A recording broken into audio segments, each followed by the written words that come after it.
Hello everyone, welcome back to Start Learn English today. I'm Chef Anna, and today we are going into the heart of the home to learn essential kitchen vocabulary while we cook a delicious meal together. Look at these fresh ingredients. We have vibrant red tomatoes, aromatic green herbs, and crisp onions laid out on our wooden cutting board. Learning these names is the first step to mastering the kitchen. Let's start with action verbs. Our first word is stir. When you move a spoon around in a circular motion to mix ingredients in a pot, you are stirring.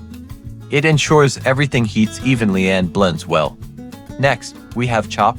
Using a sharp knife to cut vegetables into small, irregular pieces is called chopping. Be careful with your fingers as you practice this important culinary skill to prepare your base.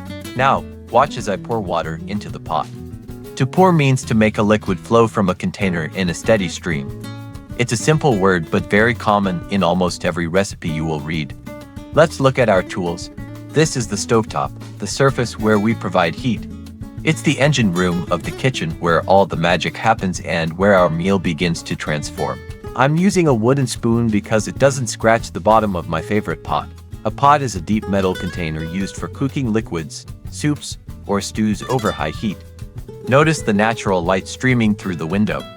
In English, we use this term to describe light coming from the sun rather than electric bulbs.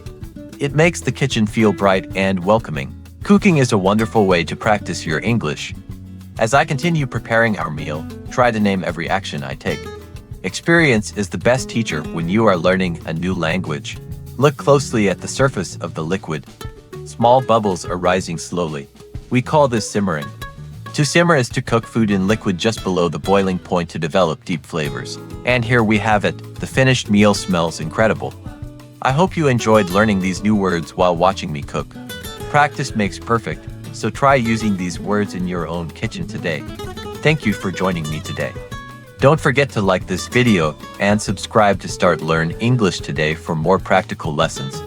Happy cooking and happy learning, everyone. See you next time.